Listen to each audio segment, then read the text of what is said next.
안녕하세요. 닥치고 독서TV 김경태입니다. 오늘은 지난 시간에 이어서 링컨이 가장 힘들어했던 좌절의 시기와 그것을 딛고 일어서서 진정한 정치인이 되는 시기, 그리고 대통령으로서의 링컨, 그리고 링컨의 죽음에 관해서 여러분들과 함께 이야기를 해보려고 합니다. 여전히 이 책 혼돈의 시대 리더의 탄생에 있는 링컨의 이야기를 참고했고요. 이 책 외에도 인터넷에 있는 여러 자료들과 제가 개인적으로 가지고 있는 몇 개의 미국 대통령에 관련된 책들을 참고해서 이 영상을 만들었습니다. 앞선 영상에서 말씀드렸지만 링컨 대통령은 미국 국민이 생각하는 미국에서 가장 위대한 대통령입니다. 그래서 대한민국에 살고 있는 우리들이지만 세계에서 가장 강한 국가에 가장 위대했던 대통령의 삶을 공부해 보면 분명 우리들의 인생에 있어서 세상을 살아가는 지혜를 충분히 배울 수 있을 거라고 기대합니다. 네, 그러면 오늘 한번 시작해 보겠습니다. 링컨의 성장 과정을 연구한 학자들은 회복 탄력성, 다시 말해서 좌절한 경우에도 다시 일어서는 그런 야망을 유지하는 능력이 리더십 성장의 가장 중요한 요소라고 이야기합니다. 1840년 링컨의 나이 32살 그의 겨울에 링컨은 자신의 인생에서 가장 심각한 우울함에 빠져 있게 됩니다. 그가 우울함에 빠진 이유는 두 가지로 정리가 되는데요. 첫 번째는 공적인 명예에 관한 부분이고, 두 번째는 개인적인 명예에 관한 부분입니다. 그것에 대해서 한 가지 살펴보도록 할게요. 첫 번째, 공적인 명예에 관한 부분에서는 앞서 말씀드렸듯이 링컨은 일리노이주의 주의원으로 당선된 후 철도, 운하, 다리 같은 지역의 인프라 발전을 위해서 굉장히 노력을 많이 합니다. 하지만 일리노이주에 불경기가 시작됩니다. 불경기가 1년, 2년을 넘어 3년째에 접어들자 그가 추진했던 많은 공사들이 중단을 하게 되는 사태가 벌어지죠. 일리노이주를 확대하겠다는 거창한 꿈을 꾸고 있던 링컨과 그를 지지했던 지지자들은 불경기로 인해서 공사가 중단되자 링컨을 비난하기 시작했습니다.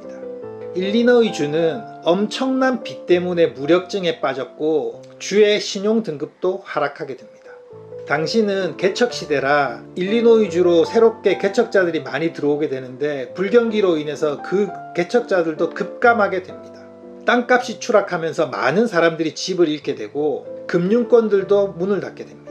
이런 사태의 책임을 느낀 링컨은 자신이 유능한 재무가가 아니라는 사실을 인정하게 되고 이 위기에 대한 책임을 지면서 엄청난 대가를 치르게 됩니다. 자신의 능력에 대한 믿음이 흔들리게 되자 링컨은 임기가 끝나게 되면 주의회에서 은퇴하겠다고 발표하게 됩니다. 두 번째, 개인적인 명예심에 타격을 입은 것인데요. 그것은 바로 링컨의 연애에 관한 것입니다. 이건 링컨 스스로 자초한 결과인데요. 링컨은 당시 메리 토드와 결혼을 준비하고 있었는데 그녀와 파혼을 하게 됩니다. 메리 토드는 켄터키주 상하의원을 지낸 부유한 휘그 당원의 딸이었습니다. 그녀는 링컨과 달리 어려서부터 고등교육을 받아서 굉장히 인텔리한 여성이었습니다. 처음에 링컨은 그녀의 이런 모습에 끌려서 사귀게 되었는데요. 교제가 지속되면서 결혼으로 발전하게 되자 링컨은 그녀의 변덕스러움과 과연 그녀를 뒷받침해 줄 수 있을까라는 자신의 능력에 대한 의구심이 생기기 시작합니다. 자신의 정치적 야망이 가족의 부양에 따라서 방해받지 않을까 이런 생각을 하게 된 거죠. 어린 시절 안정적인 가정에서 살아보지 못했던 링컨이었기 때문에 선뜻 가정을 꾸린다는 것이 부담으로 다가오게 된 겁니다. 그래서 결국 그는 약혼을 취소하게 되죠. 32살에 맞이한 링컨의 이런 커다란 좌절은 그의 삶에 있어 가장 큰 위기였고요. 이후로도 계속 이 두 가지, 공적인 면과 사적인 면의 이 두 가지는 그의 삶에 직간접적으로 계속 영향을 미치게 됩니다. 당시 주변에서 링컨을 지켜보던 사람들은 링컨이 서서히 미쳐가고 있다라고 표현하고 있었습니다. 그만큼 링컨은 육체적으로나 정신적으로 굉장히 끔찍했다고 합니다. 이런 정신적인 위기 속에서 링컨을 건져 올렸던 것은 바로 그의 마음속 깊이 품고 있던 신념이었습니다. 그 신념이 바로 미국의 이익에 이바지하는 업적을 자신의 이름으로, 링컨이라는 자신의 이름으로 꼭 남기겠다는 것이었거든요. 결국 그 신념이 그를 구렁텅이 속에서 건져냅니다. 그는 주의회를 떠난 뒤에 지역의 유력한 변호사인 스티븐 로건과 함께 새롭게 파트너십을 맺고 로건을 멘토 삼아 법학을 제대로 공부하게 됩니다. 훗날 링컨은 스티븐 로건을 아버지 같은 존재였다라고 회상하거든요. 로건이 링컨에게 해줬던 말이 있는데, 링컨이 힘들어하고 있을 때 로건은 어떻게 시작하느냐가 결과를 결정짓지 않는다. 결과는 중년까지 얼마나 노력하고 그 노력을 유지하는 데 달려있다. 이 말로 링컨은 서서히 일어나게 됩니다. 스티븐 로건과 함께 변호사 생활을 하면서 그는 경제적인 문제에서까지 서서히 회복되기 시작합니다. 그리고 경제적인 능력이 생기면서 가족 부양에 대한 의욕이 줄게 되어서 다시 메리 토드에게 구원하고 결혼하게 됩니다. 여기서 우리는 배울 점이 있는데요.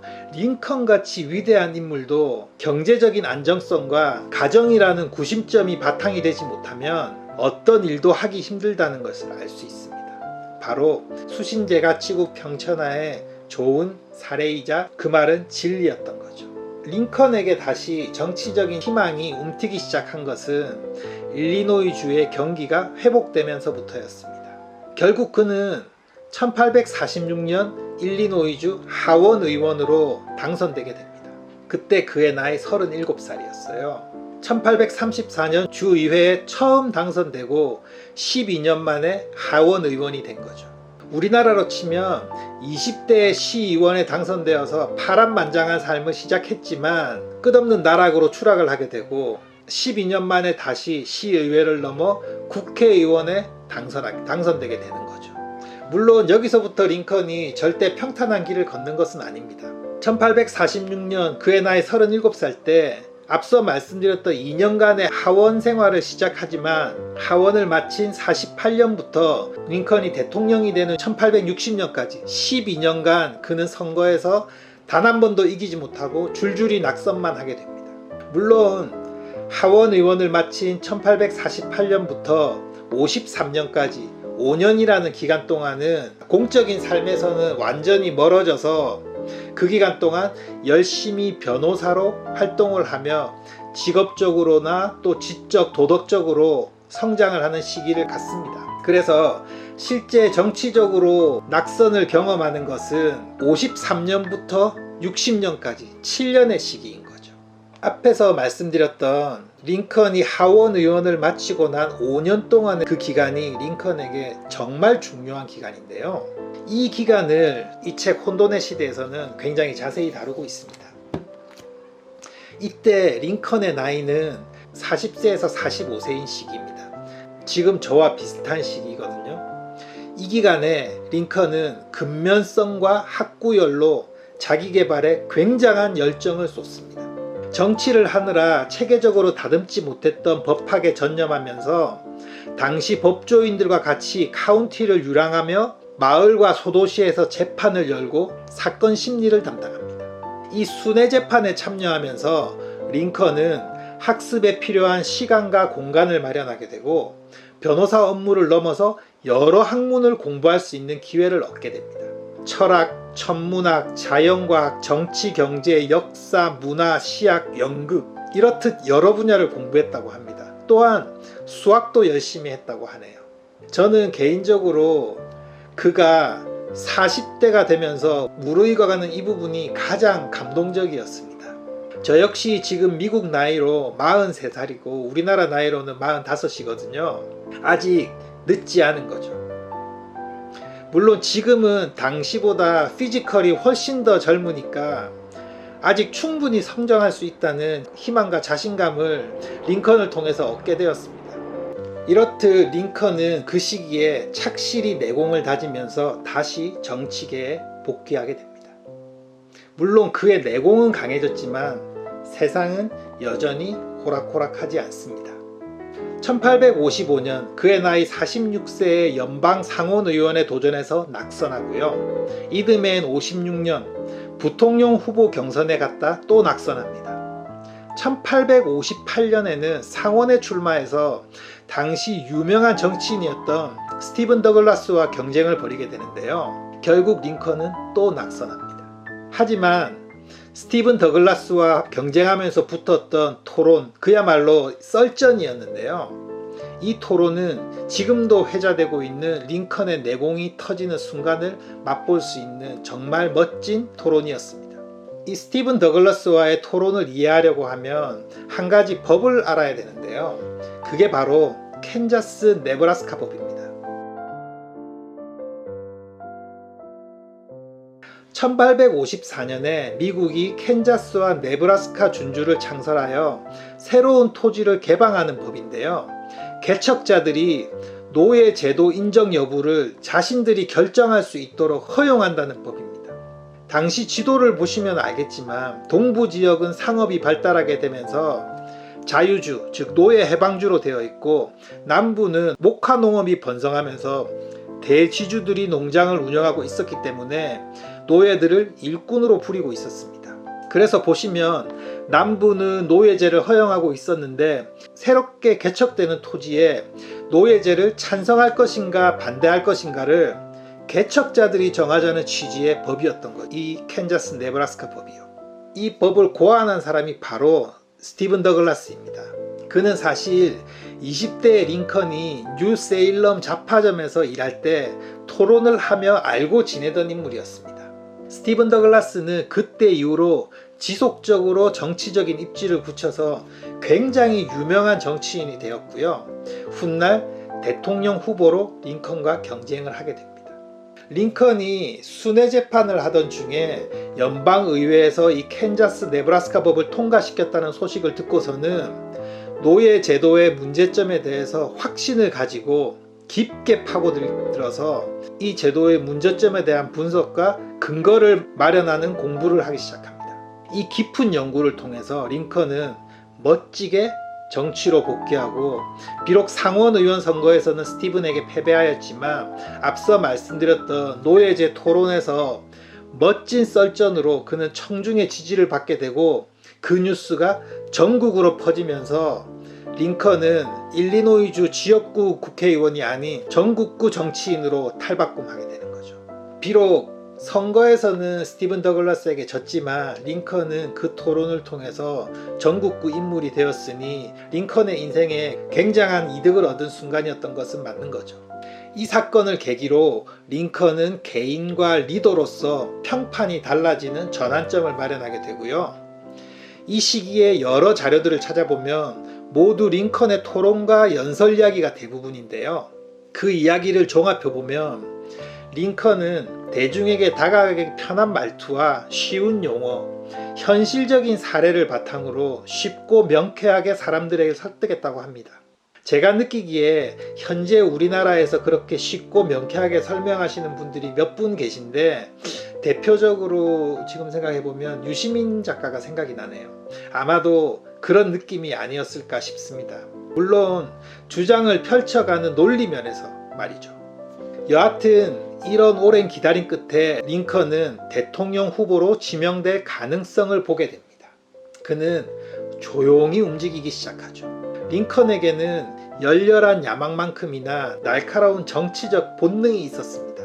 그래서 3명의 유명한 상대를 꺾고 대통령 후보로 지명되려고 하면 굽히지 않는 단호함과 더불어 자신을 낮추는 겸손함을 결합해야 된다는 것을 깨닫게 됩니다. 그래서 그는 주제넘게 서두르지 않고요, 신중하게 때를 기다리면서 당의 입장을 대변하며 당원들의 지지를 차곡차곡 쌓아가기 시작합니다. 오랜 기다림은 결국 그를 공화당의 대통령 후보로 만들었고 16대 미 합중국의 대통령으로 우뚝 서게 만듭니다. 처음 하원 의원으로 보낸 실망스러운 시간과 젊은 시절의 좌절은 그를 깊은 우울증에 빠뜨렸지만 상원으로서의 2번의 도전과 실패는 그를 우울증에 빠뜨리지 못했습니다. 오히려 그 패배를 통해 그는 더욱더 노예 폐지 운동에 매진하게 되었고 학습하고 설득하는 사람으로 바꾸어 놓은 거죠. 자, 이제 대통령이 된 링컨에 관한 이야기입니다. 1861년 3월 4일 링컨은 대통령에 취임하게 됩니다. 링컨이 대통령에 당선되고 취임을 할 때까지 4개월 동안 7개 남부주가 합중국에서 분리해서 독립하겠다는 결의안을 통과시킵니다. 미국을 나누겠다는 거죠.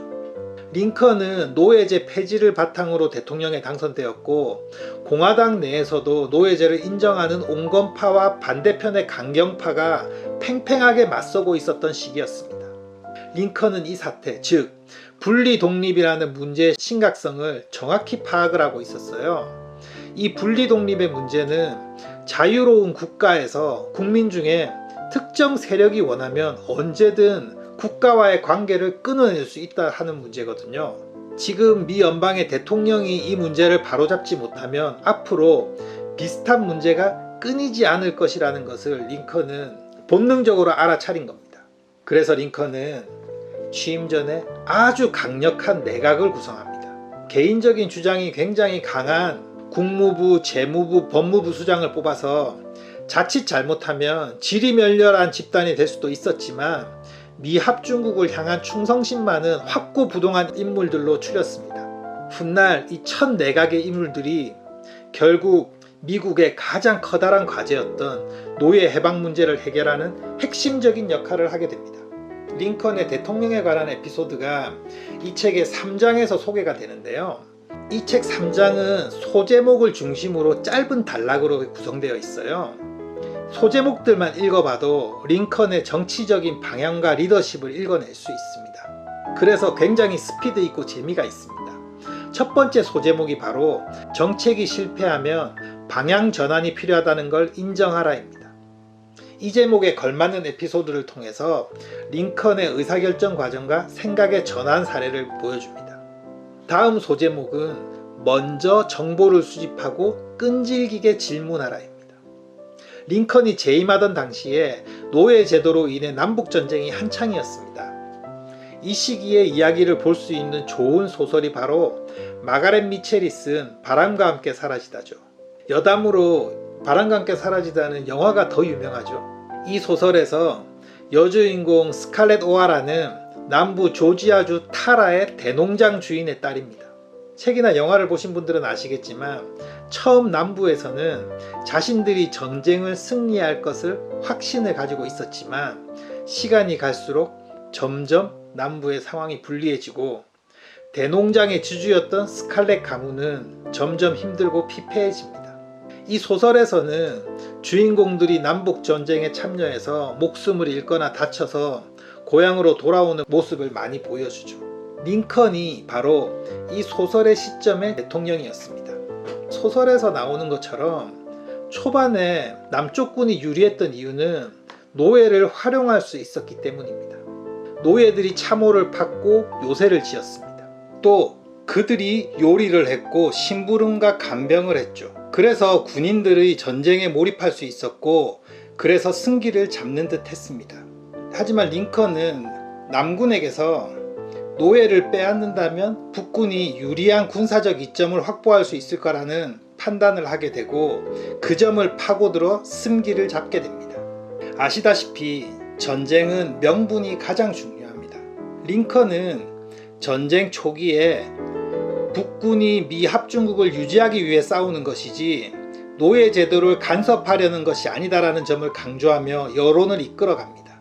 그는 노예 해방이라는 무기를 일방적인 군사적 명령으로 발표하는 것을 두려워했습니다. 그건 로마의 카이사르나 프랑스의 나폴레옹 같은 독재자들이 하는 것이었거든요. 그래서 그것을 경계했기 때문입니다. 그는 끊임없이 국무위원들을 설득했고 여러 종류의 다른 견해들을 예상하고 그것에 대비하면서 철저히 자신의 주장을 가다듬었습니다. 링컨은 노예 해방 선언문을 공포하기 위한 때를 초조하게 기다리고 있었습니다. 전쟁터로부터 승리의 소식이 오기를 기다리던 중에 엔티텀 전투, 이 전투는 미국 역사상 하루에 가장 많은 피를 흘린 전투로 기록되어 있습니다. 바로 이 엔티텀 전투에서 승리의 소식을 통해서 그동안 가지고 있었던 자신의 계획을 시행하게 됩니다. 바로 노예 해방을 공포하는 거죠. 그는 노예 해방 선언문 초안을 다시 수정했고 국무회의를 소집해 국무위원들의 동의를 이끌어냈습니다. 이 과정에서 링컨의 확실한 리더십을 엿볼 수 있습니다. 그는 이 역사적으로 중대한 결정에 대한 책임을 완전히 떠맡았고 국무위원들을 하나로 뭉치게 만들었습니다. 링컨은 과연 어떤 방법으로 오만하고 야심차며 논쟁적이고 질투심이 하늘을 찌르던 그 유능한 사람들이 국가의 변화를 지지하도록 설득했을까요? 이 책에서는 바로 링컨의 감성지능 때문이라고 이야기하고 있습니다. 링컨은 그들의 정서적인 욕구를 이해했고 과거 서로 원망하던 사이더라도 그것이 문제를 만들어내지 않을 수 있도록 개인적인 원한을 초월한 관계를 형성했습니다. 또한 상호 존엄의 기준을 세우고 분노를 조절하여서 날선 비난을 참았고 또 참았습니다. 결국 링컨은 내각의 모든 국무위원들에게 영감과 용기를 북돋워주면서 그들을 변화시킨 거죠. 이런 팀 리더십은 위대함은 선함에서 비롯된다는 것을 보여주는 좋은 사례가 됩니다. 1862년 9월 22일 링컨은 노예 해방 선언을 공표했고 1863년 1월 1일 이 선언이 법적인 효력을 발휘하게 됩니다. 효력을 발휘하는 100일간이 바로 링컨의 내각을 시험하는 기간이었습니다. 저는 이 기간 동안의 사례들을 읽으면서 현재 우리나라의 정치적인 상황을 생각해 보았습니다. 노예 해방과는 비교될 수는 없겠지만 현재 가장 이슈가 되고 있는 공수처 설치 문제로 정부와 국회 그리고 국회 내에서도 여당과 야당이 싸우고 있죠. 우리나라 정치인들은 과연 이 문제를 어떻게 타협하고 해결해 나갈까요? 정답이 없는 문제를 슬기롭게 타협과 설득으로 합의점을 찾아 나가게 될 것인데 우리나라 정치인들도 링컨의 노예 해방 선언 문제를 해결하는 과정을 꼭 한번 공부해 봤으면 하는 바람이 있습니다. 이 책에서 링컨의 리더십을 변혁적 리더십이라고 표현했습니다. 학자들이 거래적 리더십에 상반된 유형으로 변혁적 리더십을 언급하고 있는데요. 이건 지난 시간에도 중요하게 제가 다루었던 부분이었고요. 다시 한번 복습하면 거래적 리더십은 실리적인 생각과 행동에서 비롯됩니다. 그들은 추종자들의 개인적인 이득을 자극하죠. 거래와 교환의 보상을 통해서 추종자들의 지지를 이끌어내고 그들의 행동에 영향력을 미칩니다. 하지만 변혁적 리더는 추종자들에게 자신보다 더 큰 무엇, 조직이나 공동체, 지역, 국가 등의 자신을 동일시하라고 독려하죠. 도덕적인 원칙과 고결한 목표를 위해 희생을 강요하고 현재의 순간을 넘어서 노력을 통해 얻을 만한 가치 있는 미래를 설정함으로써 이타주의를 요구하죠. 링컨 같은 경우는 이 두 가지 리더십, 거래적 리더십과 변혁적 리더십을 적절하게 안배해서 기본적으로 타인을 설득할 때는 거래에 기반을 두지만 사실상 훨씬 더 차원 높은 가치를 바라볼 수 있도록 상대의 마음을 부추겨서 내 편으로 만드는 전략을 썼습니다. 그리고 무엇보다도 링컨은 맨 밑바닥에 있는 민심을 두루 살필 줄 알았습니다. 그는 자신이 머물러 있던 워싱턴 주변의 군대와 전쟁터를 수시로 방문하면서 병사들과 함께 식사하고 막사를 둘러보면서 대화를 합니다. 또한 부상당한 병사들에게는 북군 남군을 가리지 않고 똑같이 보살필 수 있도록 조치했습니다. 혹시 스티븐 스필버그의 영화 링컨 보셨나요? 이 영화 안 보신 분은 제 유튜브를 보시고 나서 이 영화를 꼭 한번 보시기를 추천해 드립니다. 이 영화를 보시면 첫 장면에 전쟁터에서 흑인 병사들에게 질문을 하고 있는 링컨의 모습이 나옵니다. 병사들이 머무르고 있는 현장에서 링컨이 그들의 목소리를 경청하죠. 스티븐 스필버그도 링컨의 이런 모습이 전쟁 당시의 북군의 승리에 결정적인 역할을 했다라고 해석을 했고, 그래서 영화에서 가장 임팩트 있는 첫 장면에 이 씬을 넣지 않았을까 생각합니다. 또한 링컨이 북부군을 승리로 이끌 수 있었던 결정적인 요인이 바로 흑인들의 입대를 이끌어낸 것인데요. 북부군은 백인과 흑인이 섞여 있었는데 관행처럼 흑인들은 백인보다 월급도 현저히 낮았고 처우도 좋지 못했습니다. 이 사실을 알게 된 링컨은 흑인 병사도 백인 병사들과 동일한 임금을 받게 될 것을 약속합니다. 그 결과 거의 20만 명에 달하는 기록적인 숫자의 흑인들이 입대를 하게 되죠. 남북전쟁은 1861년부터 65년까지 4년에 걸쳐서 이어지게 되는데요. 이 전쟁 중에 미국 역사상 가장 유명한 연설로 회자되는 링컨의 게티즈버그 연설이 나옵니다. 1863년 11월 19일에 게티즈버그에서 했던 연설인데요. 이 연설은 300단어도 되지 않는 2분 3분 정도의 짧은 연설이었습니다. 여러분들이 다 알고 계신 of the people, by the people, for the people, 이 문장이 수록되어 있죠. 이 연설은 남북 전쟁의 중요한 전환점이 되는 게티즈버그 전투가 있은 지 4개월 후에 전장에서 세워진 국립묘지 봉헌식에서 링컨이 한 연설입니다. 남북 전쟁 중에 수많은 우여곡절 가운데서 1864년 링컨은 대통령에 재선하게 되면서 정치적으로 탄력을 받아서 노예 해방을 행정명령에 머물지 않고 헌법 수정을 통해 국법으로 명문화시키는 작업에 착수합니다. 이 헌법이 그 유명한 수정헌법 13조인데요. 링컨은 살아생전에 이 헌법의 비준을 보지 못하고 죽게 됩니다. 이 수정헌법 13조가 하원 의원을 통과하는 과정이 바로 스티븐 스필버그의 영화 링컨에서 소개되고 있습니다. 그래서 영화를 꼭 한번 보시기를 추천해 드릴게요. 미국은 링컨 이전과 이후로 나뉜다고 해도 과언이 아닌데요. 링컨이 인구의 많은 부분을 차지하고 있는 흑인 노예를 해방하는 이 과정은 미국의 사회적인 변화 과정의 핵심 포인트가 되고, 이 변화의 과정에서 링컨은 산파 역할을 하게 되는 겁니다. 이것이 바로 링컨이 미국의 대통령 중에 가장 위대한 대통령이라고 존경받는 이유인 겁니다. 이제 마지막 링컨의 죽음에 관한 이야기입니다. 1865년 4월 14일 금요일, 링컨은 이 세상에서 마지막 날을 맞이합니다.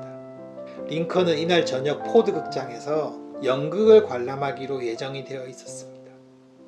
그날 유명한 배우이자 남부 지지자였던 존 윌크스 부스는 링컨을 극장에서 암살합니다. 링컨이 연극을 관람하고 있을 때 뒤쪽에 접근해서 머리를 겨냥해서 권총 방아쇠를 당겨서 치명상을 입히죠. 그리고 그는 경호원들의 추격을 뿌리치고 도망을 쳤지만 열흘 뒤 버지니아의 한 농장에서 사살당합니다. 링컨은 머리에 맞은 그 치명상 때문에 병원으로 옮겨져서 혼수 상태에 빠지게 되고 약 9시간 후인 4월 15일 아침 7시 22분에 사망 선고를 받게 됩니다. 이렇게 위대한 인물 한 명이 역사 속으로 사라지게 되고, 당시 부통령이었던 앤드루 존슨이 대통령직을 승계받게 됩니다. 링컨의 이야기는 미국 민주주의의 탄생 그리고 아메리카 합중국에서 자유의 발전에 관한 이야기입니다. 링컨은 민주주의에서 리더의 강점은 국민과 하나가 되는 결속력에 달려있다는 사실을 잠시도 잊지 않았어요. 링컨은 미국을 갈기갈기 찢어놓은 문제들에 몰입하는 리더로 꾸준히 성장했고, 미국을 끌어가는 욕망과 미국에 봉사하려는 열망이 그의 내면에서 하나로 결합해서 불굴의 힘으로 성장했습니다. 그 힘은 이후 수많은 리더들에게 영감을 주었고요. 우리에게는 미래를 향해 나아갈 도덕적 나침반이 되어 주었습니다. 지금 우리나라는 정치적으로 매우 혼란한 과정에 있습니다. 보수와 진보라는 단어가 어울리는지는 모르겠지만 두 세력이 부딪혀서 권력을 두고 싸움을 벌이고 있죠. 또한 언론, 검찰 역시 많은 문제점을 드러내면서 국민들의 혼란의 화염에 기름을 붓고 있습니다. 무엇이 맞고 틀린지는 스스로 결정하는 것이겠죠. 하지만 첫 부분에서도 말씀드렸듯 이런 혼란이 어서 수습되고 안정된 국가로 돌아갔으면 하는 것은 국민 모두의 바람일 거라고 생각합니다. 이런 혼란을 극복할 수 있는 정치적인 리더십을 링컨에서 찾아보는 것은 어떨까요? 저는 감히 대한민국 국민 모두들에게 제안해 봅니다. 오늘 영상은 여기까지입니다. 다음 시간에는 더욱더 유익한 내용으로 찾아뵙겠습니다. 오늘 영상이 마음에 드셨다면 구독과 좋아요 그리고 알람 설정 부탁드릴게요. 그럼 다음 주에 뵙겠습니다. 감사합니다.